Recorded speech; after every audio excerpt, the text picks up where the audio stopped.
السلام عليكم ورحمة الله وبركاته، دكاترة وباشمهندسين تانية اعدادي في كل مكان، عاملين ايه؟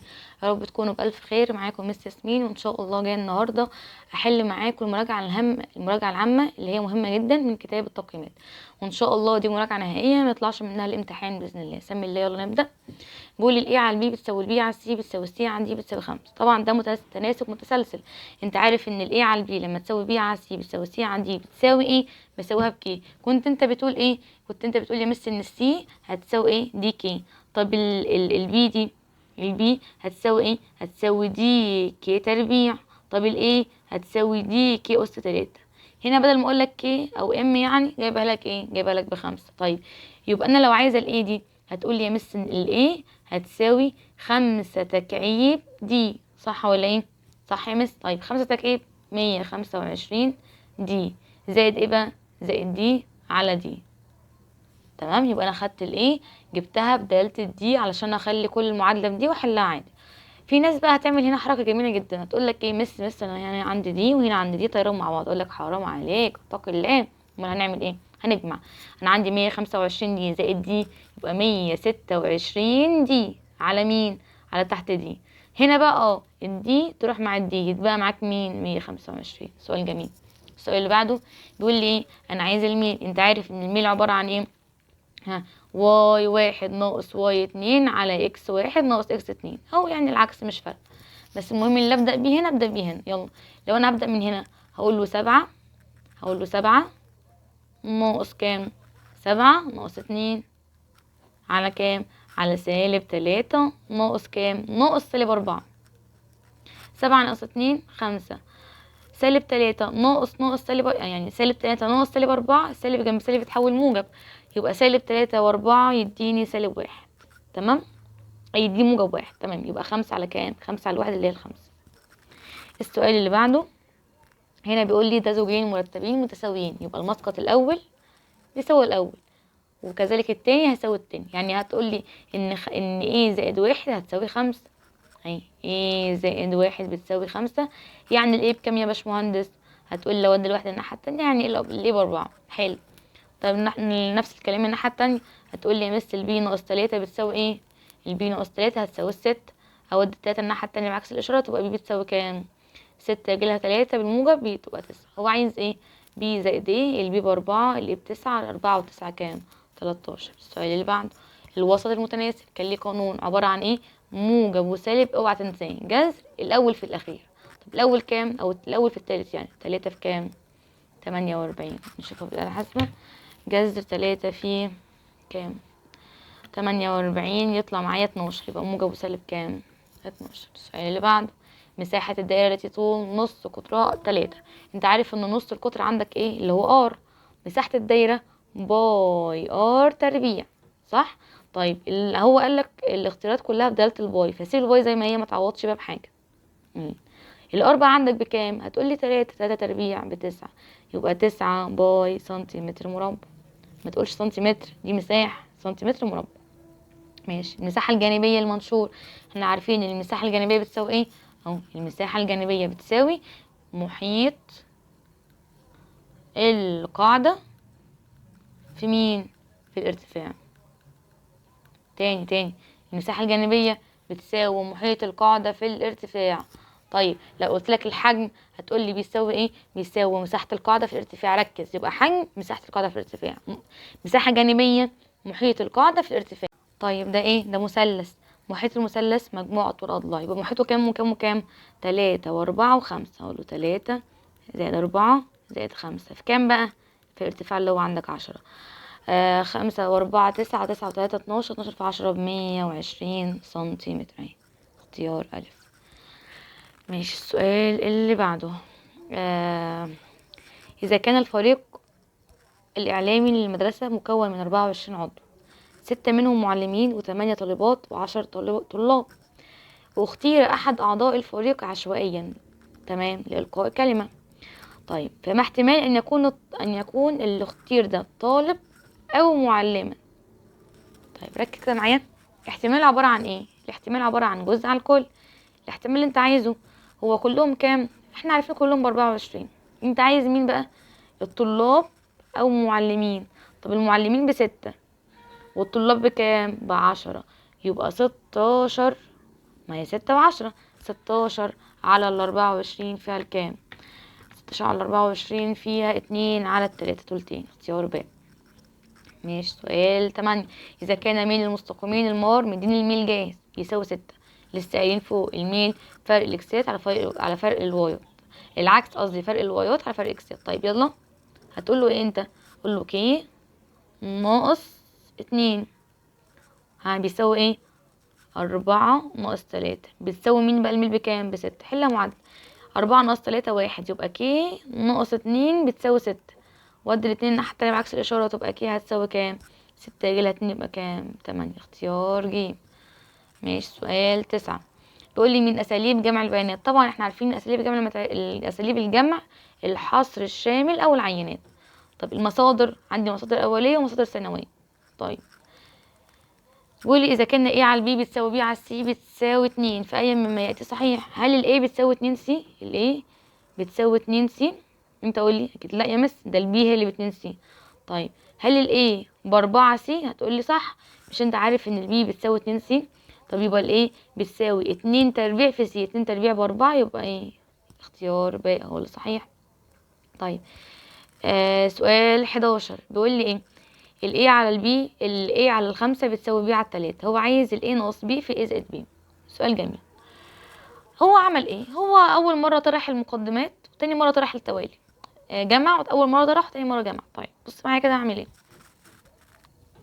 يبقى احنا قلنا هو طرح المقدمات اول مره وتاني مره طرح جمع المقدمات. طيب لو طرحنا اول مره المقدمات A ناقص B، لما هطرح تحت A ناقص B بتساوي 5 - 3 يبقى كام؟ 2 على. طب A زائد B، لما اجمع A زائد B اجمع اللي تحت 3 و5 يبقى 8. 2 على 8 اللي هي ايه؟ ربع. سؤال 12. اذا كان طيب يبقى احنا عندي بنقول ايه؟ بنقول ان 3 على الام بتساوي 5 على n. عايز ام ناقص n بتساوي 6. لا مديني ام ناقص n بتساوي 6، عايز قيمة الام. طيب مش انا عارفة ان لو انا عايزة اقلب ده اقلب التاني، يعني انا عايزة ام على 3 بتساوي مين؟ n على 5. طبعا كسر بيساوي كسر، اذا مقلوب بيساوي مقلوب. حلو. طيب مش انت عارف ان انا ممكن اساويها بكي؟ عادي يا مس. طب مين يقول لي الام هتساوي كام كي؟ هتقول لي يا مس الام بتساوي كام؟ 3 كي. طب مين يقول لي الان هيساوي كام كي؟ هتقول لي يا مس الان هتساوي 5 كي. حلو.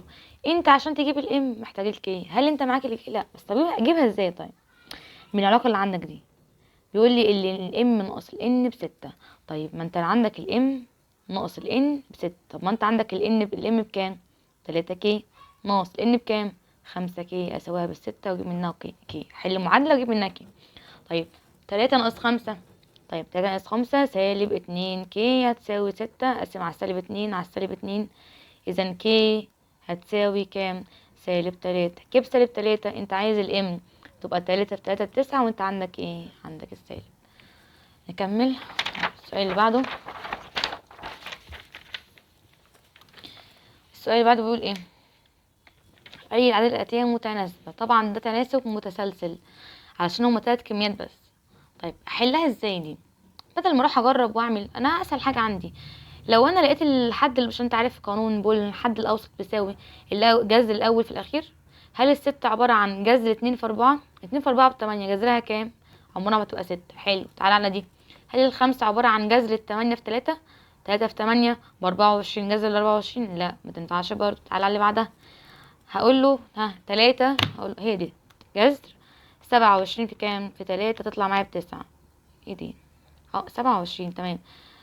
27 في 3 تطلع معايا بكام؟ ب9. يبقى هي الاختيار ج. ماشي. اللي بعده هنا بيقول لي ضرب ديكارتي 5 في 3. سهلة. الحد الأول 5 والتاني كام؟ 3. اوعى تروح تختار لي 5 في 3 ب15. عيب عليك عيب عليك عيب عليك، احنا كبرنا. ده ضرب ديكارتي عشان مجموعة في مجموعة. يبقى ده اللي اخد من الأول ده يبقى اكس، واخد من التاني يبقى ده واي. الزوج المرتب اللي هو 0 و3 ينتمي للدالة انهي واحدة من دول؟ الصفر ده اللي هو مين؟ اكس. الواي ده اللي هو مين؟ واي. عوض واي او دالة الاكس يعني اللي هي الاف اوف اكس. طيب عوض عن الاكس بصفر، شوف هيديك الدالة ب3 ولا لا. تعالي هنا. 2 في صفر بصفر. هل ده صفر؟ صفر زائد واحد واحد. الواحد بتساوي 3؟ لا يبقى مينفعش. تعالى اللي بعدها. عوض عن اكس بكام؟ بصفر. صفر زائد تلاتة فعلا، هي الدالة كلها بكام؟ بتلاتة. طيب ما مجموعة حل المتباينة؟ طيب احل المتباينة ازاي؟ انا عندي هنا 2 اكس، اخلص من الاتنين ازاي؟ اقسم على الاتنين على الاتنين على الاتنين في كل الاتجاهات، هتبقى اكس اكبر من سالب 2 على الاتنين سالب 1، واقل من 2 على الاتنين بواحد. يعني انا عايزة اكس اكبر من السالب 1 واقل من الواحد. فترة، طبعا فترة مفتوحة عشان الاتنين فيهم يساوي، قصدي مفهومش يساوي، وهنا سالب 1 وواحد. طيب السؤال اللي بعده، إذا كان ال ABC مثلث فيه زاوية ال B ب30 وزاوية ال A ب100 فإن. طيب ارسم مثلث قدامك، أسهل حل، أدا A أدا B أدا C. طيب ال A بكام؟ ال A ب100، ال A هي الكبيرة. طيب ال C بكام؟ ال A ب100. ال C قلنا بكام؟ ال B بكام؟ 30 130 كام؟ 130 ناقص كام؟ ناقص 180 يبقى ده ب50. ركز معايا كده، نجرب الاختيارات. هل ال AB اهو شايفه اقل من البي سي؟ يعني البي سي اكبر. هل البي سي ده اكبر من الاي بي؟ هتقول لي اه يا مس. ليه؟ اصل البي سي مقابله زاويه ايه اللي هي الزاويه الكبيره، والضلع المقابل للزاويه الكبيره هو الاكبر، والضلع المقابل للزاويه الضلع المقابل للزاويه الاقل هي الاقل. فزاويه ايه كبيره يقابلها مين؟ سي بي. حلو. وزاويه اي بي زاويه سي صغيره يقابلها اي بي، فاذا السي بي هو الاكبر من الاي بي. طيب إذا كان احتمال فوز فريق ما في مباراة هو 80%، طيب فكم مباراة متوقع أن يفوز بها من إجمالي 30؟ مش هو عندي احتمال 80%، هضرب 80% في كام؟ في 30 اللي هي 80 على 100 يعني اهو. ادي 80 على 100 في كام؟ في اطلع فوق، اطلع فوق في كام؟ 30، يطلع معايا 24 مباراة هيفوز فيها. طيب السؤال اللي بعده، ما البعد؟ البعد كان بيقول ايه؟ جذر اكس واحد ناقص اكس اتنين تربيع زائد واي واحد ناقص واي اتنين تربيع. يلا هتبقى عبارة عن ايه؟ جذر اهو. هنا كام؟ دي واحد صح، واحد ناقص اربعة تربيع زائد 11 ناقص 7 تربيع.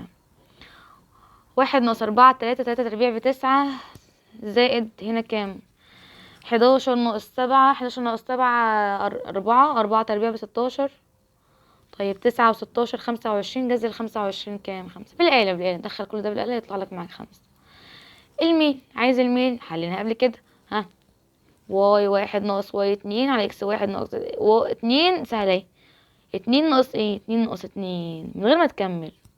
المقام تحت ايه؟ 3 ناقص 6 اهي، او 6 ناقص 3 مش فارقة. المهم البسط فيه 2 ناقص 2. 2 ناقص 2 بايه؟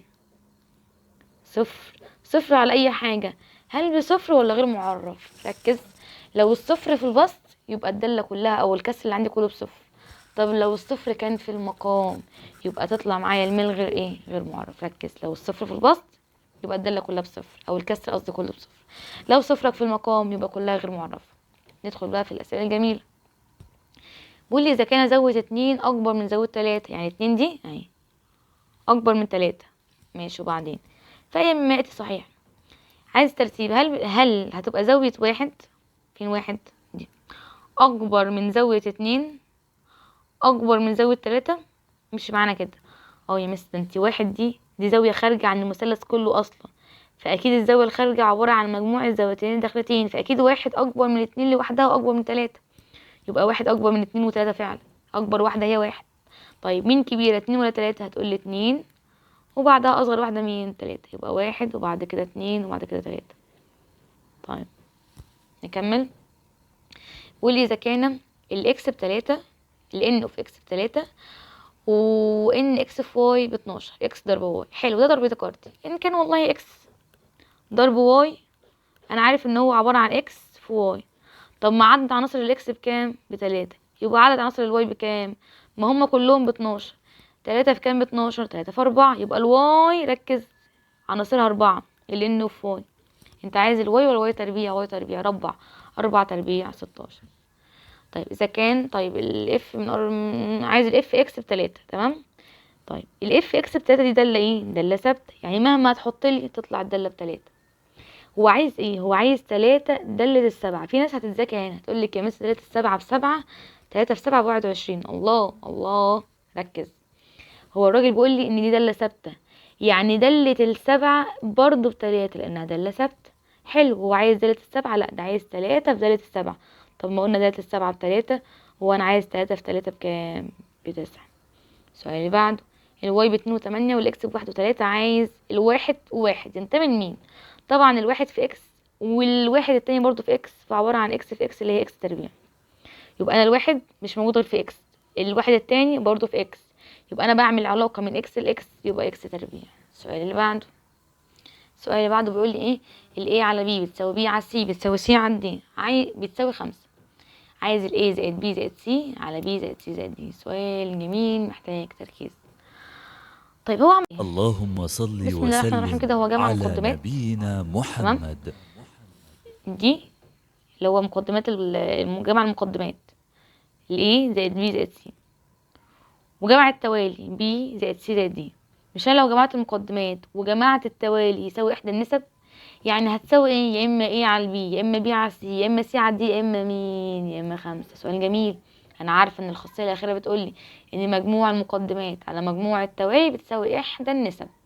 السؤال اللي بعده، المستقيم الممثل للداله اف اكس ب6 ناقص 3 اكس، عايز ايه؟ يقطع محور اكس في النقطه. بص معايا كده، يقطع محور اكس يبقى احط واي بصفر. واي بصفر اللي هي الداله كلها بصفر، يعني هتقولي 6 ناقص 3 اكس هتساوي صفر. هتعمل ايه؟ خد السالب 3 الناحيه التانيه بعكس الاشاره، هتبقى 6 هتساوي 3 اكس، يقسم على مين؟ على 3 على 3، اذا اكس هتساوي كام؟ 6 على 3 فيها الاتنين، اكس ب2. مش هو يقطع محور اكس؟ يبقى مين بصفر؟ يبقى الواي بصفر. يبقى النقطة الواي عندي اصلا ما فيش هنا غير نقطة فيها الواي بصفر، ماشي. لا عندي 6 وصفر و2 وصفر، ماشي ماشي. يبقى احنا قلنا طالما اكس يبقى الواي بصفر، يبقى النقطة حاجة وصفر. احنا جبنا الاكس بكام؟ ب2، يبقى 2 وصفر. بعد النقطة عن محور السينات، قلنا بعد عن محور السينات مطلق السينات اللي هو محور اكس، يعني مطلق الواي. طب مطلق ايه؟ يعني خد القيمة المطلقة، يعني دايما بالموجب، اي بعد دايما بالموجب يا شباب. بعد عن محور السينات اللي هو اكسات، بعد عن محور اكس مطلق واي. طب بعد عن محور واي مطلق اكس، هو عايز بعد عن محور اكس مطلق واي، واي بكام؟ 4، مطلقها زي ما هي 4. بين المستقيم العمودي على محور السينات، ادي المحور بتاعي اهو، ماشي. وادي السينات اللي هو اكس برضو، ده منهج قديم برضو بس يعني في شويه تخاريف، بس هنستحمله معلش. ادي محور اكس اهو، انا بقول لي عمودي على اكس. نسيت سؤال، ميلك صفر ولا ميلك غير معرف؟ ليه؟ والله يا سنة تالتة يا سنة تانية، إلى الميل لو عمودي على محور إكس اللي هو عبارة عن موازي المحور واي. مش ده لما يبقى عمودي على إكس في نفس الوقت أهو إكس أهي عمودي عليه في نفس الوقت هيوازي مين؟ هيوازي واي. لو عمودي على إكس يبقى موازي الواي، يبقى الميل عندك إيه؟ غير معرف. طب الميل أهو، لو الإحداثيات أهي، والميل كده اللي هو ايه؟ موازي المحور اكس، يعني عمود المحور واي، يبقى الميل عندك بكام؟ صفر. فرق بين دي ودي. السؤال اللي ندخل بقى في الاسئله المقاليه الجميله، اوجد قيمه اكس التي تجعل العدد الاتيه متناسبه. جميل، يلا. الاول على التاني بيساوي التالت على الرابع، اكس على كام؟ 20. عايز الاكس طرفين في وسطين، هقول له اكس هتساوي 4 في 20 على 5 على 5 فيها الواحد على 5 في 4، تطلع معايا اكس بكام؟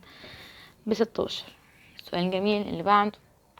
طيب الراجل بيقول لي اوجد العدد الذي اذا طرح من كل الاعداد الاتيه تصبح متناسبه. حط التناسب بس الاول كده، 16 على 21 يساوي 14 على 18، مش بالترتيب. طيب افرض اقوله كده بفرض العدد اللي انا هطرحه هو مين؟ اكس. هقول له 16 ناقص اكس على 21 ناقص اكس بتساوي 14 ناقص اكس على 18 ناقص اكس. وبعدين طول بالك وانا اديها طرفين وسطين، هضرب ده في ده وده في ده. طيب ركز بقى معايا، هشتغل معاك خطوه خطوه. يلا هقول له ايه؟ 14 ناقص اكس في 21 ناقص اكس مالها؟ هتساوي 18 ناقص اكس في كام؟ 16 ناقص اكس. قوسين مضروبين في بعض، الاول في الاول، الاول في التاني، التاني في الاول، التاني في التاني. يلا 14 في 21 يديني 200 94. ماشي. 14 في سالب اكس سالب 14 اكس. سالب اكس في 21 سالب 21 اكس. خلصت دي. لا لسه. سالب اكس في سالب اكس، سالب في سالب يتحول موجب، اكس في اكس في اكس ايه؟ اكس تربيع. هتساوي الناحية التانية يلا. 18 في 16 288. 18 في سالب اكس سالب 18 اكس. سالب اكس في 16 سالب 16 اكس. سالب اكس في سالب اكس موجب اكس تربيع. من هنا اقدر اطير او اجمع الاول. انا ممكن اطير واخلص منها. مش هنا عندي اكس تربيع بالموجب تروح مع اكس تربيع بالسالب، هيطلع واحد يقول لي يا مس ما ينفعش، لازم واحد موجب والتاني سالب. اقول لك ركز. طالما انا عندي هنا يساوي يعني، فده في طرف وده في طرف، لو الاتنين في طرفين مختلفين بنفس الاشاره يطيروا مع بعض. اصلا لما مثلا هاخد الاكس تربيع ده وادي الناحيه التانية يروح سالب اكس تربيع، وهنا عندي هنا ايه؟ عندي موجب اكس تربيع، يقوم الموجب اكس تربيع يطير مع اخوه سالب اكس تربيع. فمن الاخر كده ان كان ده موجود هنا وده موجود هنا بنفس الاشاره طيروا مع بعض. جمع يلا. سيب ال 294 زي ما هي. سالب 14. 14 و21 كام؟ يديني 35. يبقى سالب 35. جمعت سالب 14 وسالب 21. سالب 35 اكس هتساوي اكس تربيع. طارت خلاص مع السلامة. نزل 288 زي ما هي. جمع يلا. سالب 18 وسالب 16. 18 و16 كام؟ يديني 34. طبعا بالسالب واكس. لم الشمل. حط الارقام بتاعتك في طرف والاكسات في طرف. انا والله هسيب ال35 في بيتها واجيب لها الناحيه التانية موجب 34. هقول سالب 35 اكس، هجيب لها موجب 34 اكس، وهسيب ال288 في بيتها، وهودي لها ايه؟ هودي لها سالب 249. كل واحد بإشارته. ده موجب جبت له ده بالسالب. طب ده سالب سبته مكانه وجبت له ده، وكان اصلا سالب جبته له بالموجب. جمع يلا. سالب 35 موجب 34 يكون سالب 1، اللي هو سالب اكس يعني، بيساوي 288 ناقص 200 كام دي؟ 94. يديني سالب 6. خلاص على السالب مع السالب يبقى يكسب كام؟ ب6. مسألة جميلة وطويلة ومحتاجة صبر وتركيز. طيب السؤال اللي بعده بيقول لي الراجل هنا ايه؟ بيقول لي ال AC بيساوي ال AB قياس زاوية EBC. فين دي؟ ايه يعني؟ ماشي دي EBC. الزاوية دي مالها؟ أقل من قياس زاوية ال ECB. ECB يعني دي أكبر. ECB أكبر يعني. ECB أكبر من ال EBC. عايز اثبت ان زاوية ايه؟ زاوية ACE دي أقل من قياس زاوية ABE دي. يعني عايز دي اثبت انها اقل من دي. طب ركز. مش انت في المثلث الكبير هتقولي في المثلث اللي اسمه ABC ده، هتقولي من المثلث اللي اسمه في المثلث ABC انت عندك بما ان AC بيساوي ال AB، اذا ايه؟ قياس زاوية ABC ABC هيساوي قياس زاوية ال ACB. ليه؟ مثلث متساوي الساقين يبقى زاويتين القاعدة متساويتين. ماشي كمل. طيب بما ان ده بيساوي ده، وانت اصلا هو بيقول لي ايه؟ بيقول لي بما ان ايه؟ انت قايل لي ان قياس زاوية ال ABC اقل من قياس زاوية ال ECB. ركز كده. مش احنا قلنا ان دي كلها بتساوي دي كلها؟ طب ما دي اكبر من دي. طالما دي كبيرة دي اكبر، طب ما انا مجموع دي كلها قد مجموع دي كلها. طب ما دي كبيرة يبقى دي اكبر من دي، يبقى هتبقى اللي فوق دي اكبر من دي. ازاي؟ هقولك حاجة جميلة. مش انت عارف ان ال5 بتساوي 5؟ هتقولي اه. مش انا اقدر اقول لك ان الاتنين زائد تلاتة بتساوي 4 زائد 1؟ هتقولي اه. لو انا قلت لك ان الاربعة اكبر من الاتنين، تستنتج ايه؟ هتقولي يا مس معناها ان التلاتة اكبر من الواحد. يبقى الاربعة اكبر من اتنين، يبقى التلاتة من الناحية التانية اكبر من واحد. نفس الفكرة، طرفين متساويين، هنا في حتة كبيرة في ناحية، يبقى التانية صغيرة، يبقى الناحية التانية فيها حتة كبيرة والتانية صغيرة. لما تبقى دي هنا مثلا حاجتين اهم، معايا كيستين، حاطة مثلا هنا حاجة كبيرة ويبقى اللي تحت حاجة صغيرة، عشان الناحية التانية يبقى قصادها حاجة كبيرة وحاجة صغيرة. نفس الفكرة هنا. اقول له ايه بقى؟ هقول له بالطرح على طول ينتج ان ايه؟ اذا قياس زاوية ACE اللي انت عايزها اكبر من قياس زاوية ABE. السؤال اللي بعده بيقول لي اذا كانت ABC دي كميات متناسبة عايز ايه؟ تناسب متسلسل. تناسب متسلسل هتقول لي يبقى A على B بتساوي B على C بتساوي C على D بتساوي K او M، اي حاجة. اذا C هتساوي DK، B هتساوي DK تربيع، A هتساوي DK تكعيب. حلو. وبعدين خد هنا عوض هناك، اقول له الطرف الايمن هتطرف طرف، امسك يلا، اقول له الطرف الايمن. عمك ايمن بيقول لك ايه؟ سي تربيع، هي السي بكام؟ بدي تربيع كي تربيع، ما هي السي دي كي، فوزع بقى التربيع بالمره، يلا تبقى دي تربيع كي تربيع ناقص هي الدي بكام؟ دي ملهاش تعويض، سيبها زي ما هي، دي تربيع على الايه بكام؟ الايه قلنا دي كي أس 3 ناقص السي بكام؟ قلنا دي كام. طيب عايزين نظبطها. هو حد يختصر حاجه مع فوق ومع حاجه مع تحت، طول ما انا عندي سالب او موجب ما ينفعش اجمع الاول.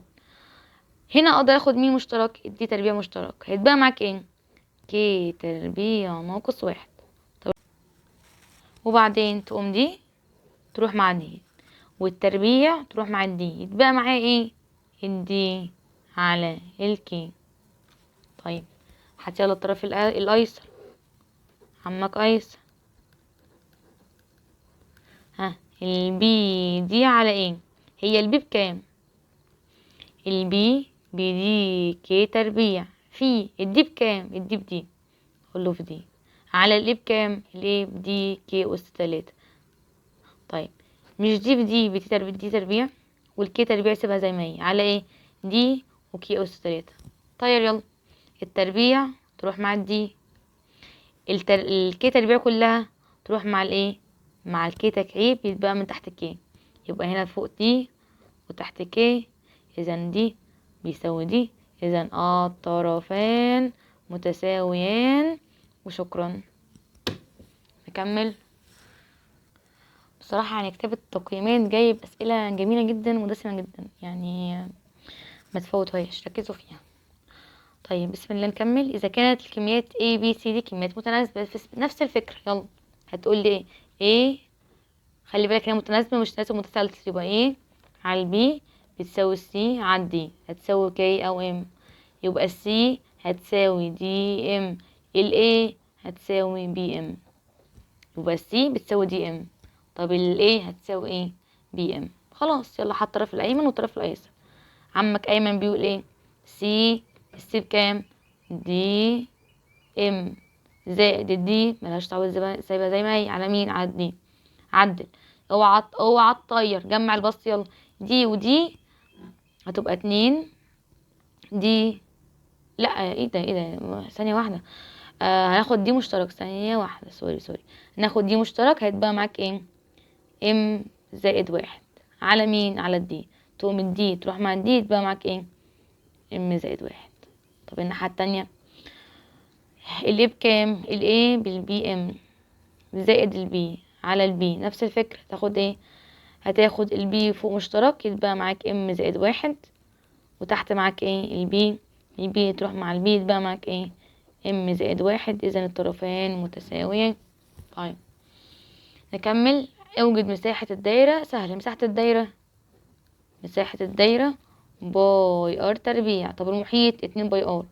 هو عندك حلو. محيطها بكام دي؟ اتمنى تكون 16. ماشي محيطها 16. انت عندك المحيط لسه قايلين باتنين باي ار. علشان اجيب المساحة محتاجة الار اللي هو نصف القطر. طيب انت عندك المحيط كله بكام؟ ب16 باي، وانت عندك ان المحيط بيساوي 2 باي ار. الباي مع الباي مع السلامة، باي باي. اه يتبقى معاك ايه؟ 2 ار بتساوي مين بقى؟ ب16 على الاتنين على الاتنين، يبقى الار بكام؟ 16 على الاتنين فيها 8، يبقى الار ب8. خلاص المساحة سيب الباي زي ما هي بدالة الباي، 8 تربيع، 8 في 8 64 باي. ماشي. لو قالك الباي بكذا او 22 على 7 او 3.14%، بعوض. ما قالش خلاص سيبها زي ما هي، او ممكن تعمل الاتنين عادي برضو براحتك. اسطوانة دائرية قائمة حجمها يساوي حجم المكعب. فإذا كان طول نصف قطر قاعدة الاسطوانة 10 سنتي، نص قطرها ب10. ماشي. وارتفاعها 7، عايز طول حرف المكعب مقربة. طيب واحدة واحدة. هو الاسطوانة اللي عندك حجمها زي حجم المكعب، فانا عايزة افتكر حجم الاسطوانة. حجم الاسطوانة لسه واخدينها. حجم الاسطوانة عبارة عن ايه؟ عبارة عن مساحة القاعدة في الارتفاع. طب الاسطوانة قاعدتها على شكل داير، مساحتها اتنين باي ار تربيع في اتش. حلو. الاتش بكام؟ ب7، تبقى 7 في الار عندك بكام؟ نصف القطر بكام؟ 10 تربيع ب100 في باي. 7 في 100 تبقى 700. هو قالك عوض عن واي عن باي، لازم نعوض عنها. مثلا نعوض عنها بكام؟ 22 على 7 تبقى 700. طب خلينا نخليها 3 و14 ماشي. تبقى 700 بالآلة. 700 في 3 و14%، يطلع معاك كام؟ يطلع معاك حجمها بكام دي؟ بسم الله، ب2198. لازم في الامتحان يقولك عوض عن باي بكذا. يعني احنا هنا عوضنا عن باي ب3 و14%. طيب جبنا ايه؟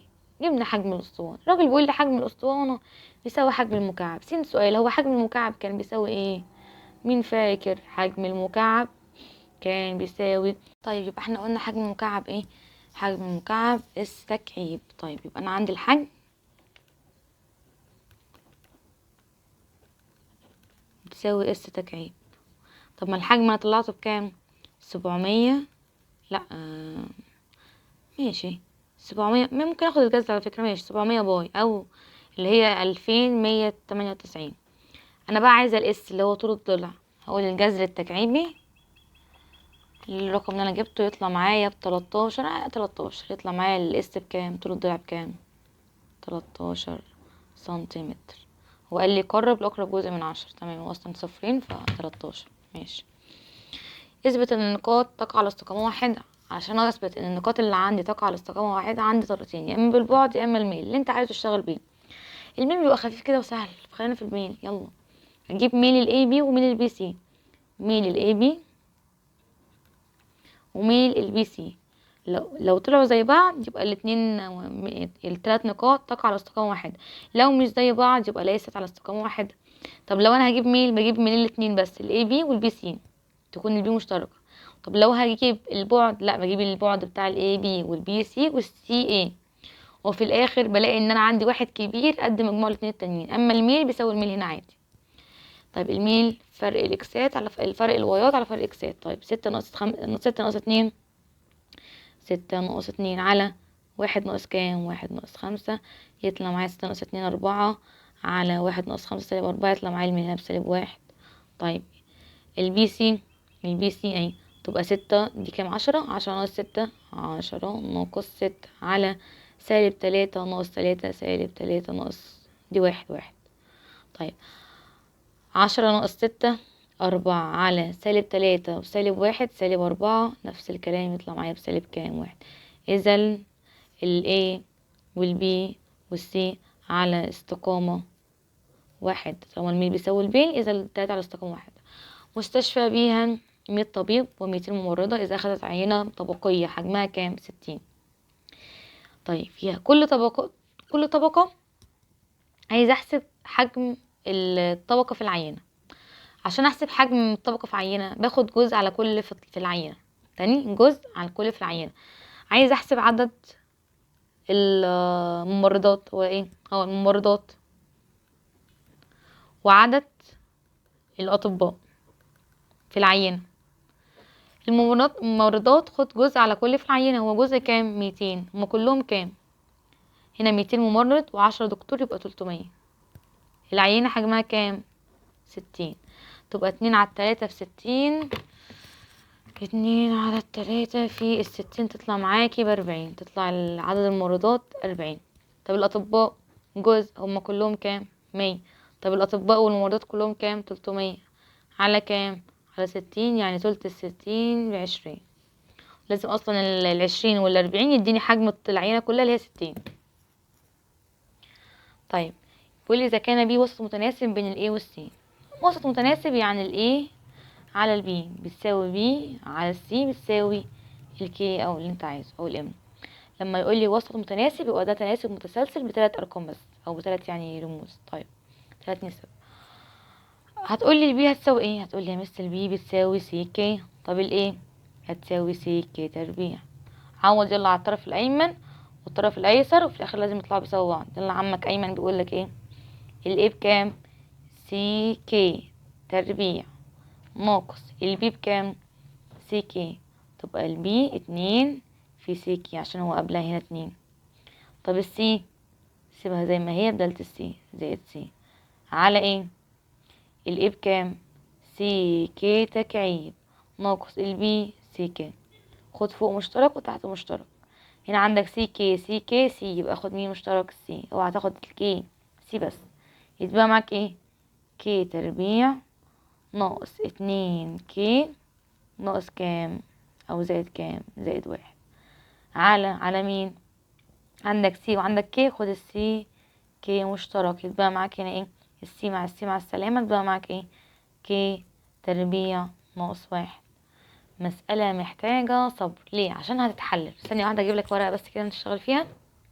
طب بصوا معايا كده. يبقى احنا وصلنا لايه؟ وصلنا لان سي في كي تربيع ناقص 2 كي زائد 1، وتحت سي كي في كي تربيع ناقص 1. هنعمل ايه؟ هنحلل. فوق مقدار ثلاثي بسيط يتحلل ايه في ايه؟ كام في كام ب1 ومجموعهم 2، مفيش غير 1 في 1. يبقى اقول له كده سيب السي مكانها. هاخد الكي تربيع كي وكي. قلنا الواحد مفيش غير 1 في 1. الإشارة ده موجب يبقى الاتنين زي اللي في النص سالب. أصلا ده ايه؟ مربع كامل. هو مش مهم، مش تعمل نفسك مش شايف. تحت سيب السي زي ما هي. ده فرق مربعين، الكي مربع كامل والواحد مربع كامل. تحلل ازاي؟ قوسين زي بعض بعكس الإشارة، واحد موجب والتاني سالب. كي تربيع كي وكي، واحد واحد واحد. وبعدين خلاص بقى طير. هتقولي يا مس هنا عندك الكي ناقص 1 روح مع كي ناقص 1، صح. وهتقولي السي تروح مع السي. هيتبقى عندك ايه؟ هيتبقى عندك في البسط كي ناقص 1، وفي المقام كي في كي زائد 1. سيبها زي ما هي. طيب يبقى ده الحد الايسر ولا الايمن؟ لا الايمن. الايسر بقى بيقول لي ايه؟ ناقص سي على ايه زائد البي. احنا قلنا الايه بكام؟ الايه بتساوي سي كي تربيع ناقص السي بكام؟ زي ما هي سي على الايه بكام؟ سي كي تربيع للسائلين زائد البي بكام؟ سي كي. خد فوق مين مشترك؟ سي خد سي. يبقى معاك ايه؟ كي تربيع ناقص 1. تحت هنا سي وهنا سي، هنا كي وهنا كي، خد سي كي. يبقى معاك مين؟ كي زائد ايه؟ زائد 1. طيب ايه اللي يجرى؟ البسط يتحل. كمل يلا. المقام يتحلل؟ لا سيبه زي ما هو على البسط. يلا سيب السي زي ما هي. كي تربيع ناقص 1 فرق مربعين، واحد قوسين زي بعض بعكس الإشارة، واحد موجب والتاني سالب. حلو. ايه اللي يحصل؟ السي مع السي كي تربيع زائد 1 مع كي تربيع زائد 1. يتبقى معاك ايه؟ كي ناقص 1 على كي. مسألة طويلة وصعبة بصراحة. طيب بس طب ده في غلط في حاجة في هنا كده. كي زائد 1 ده فين ده؟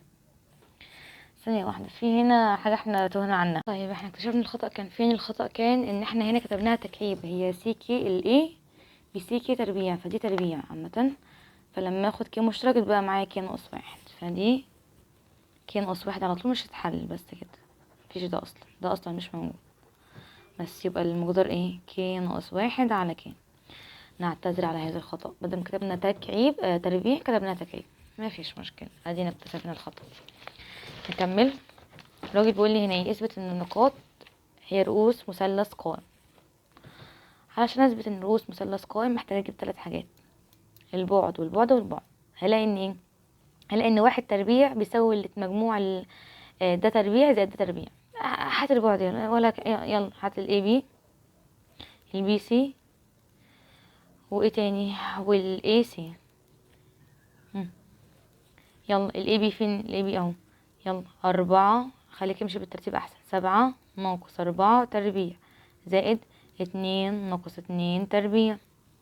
الاي سي جذر، ادي الاي. البي سي، البي سي ماشي 7 ناقص 7 تربيع زائد 2 زائد 2 تربيع، عشان هنا سالب وهنا سالب، فسالب جنب سالب ينزل موجب. طب اللي بعدها الاي سي، هقول جذر 7 ناقص 4 تربيع زائد سالب 2 ناقص 2 تربيع. نشوف ده بكام، ده بكام، ده بكام. ثانية واحدة احسبها لكم واجيلكم. طيب حسبناها بالآلة الحاسبة طلع معايا كام وكام وكام؟ 3 و4 و5. خلاص يبقى ده مثلث قائم. انا عارفة اصلا مثلث القائم فيه عندي 5، ده الوتر وده الضلوع القائمة. او اقول له ايه؟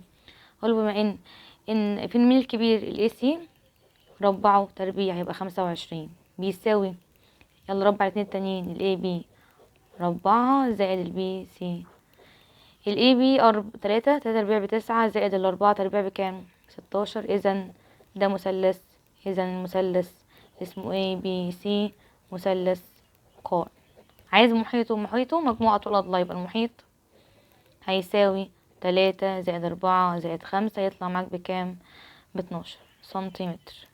طيب اخر سؤال في الصفحة دي، مثل بيانيا. طبعا عشان امثل بيانيا محتاجة اجيب ايه؟ اجيب قيم لاكس يطلع معايا الدالة، ده الاكس وده اف اكس اهو. الاكس انا هعوض بقى باي رقم، هعوض مثلا بصفر اول مرة، صفر، بعدين 1، بعدين 2. لو حطيت هنا صفر تبقى 3 في صفر بصفر، 5 ناقص صفر هي ال5. لو حطيت 1، 3 في 1 ب3، 5 ناقص 3 2. لو حطيت هنا 3 2 قصدي 2 في 3 ب5، 5 ناقص 5 صفر. اخد الجدول ده اروح امثله بيانيا، يبقى عندي 0 و5، 1 و2، 2 و0. انتظرونا في الجزء الثاني نكمل فيه باقي النماذج.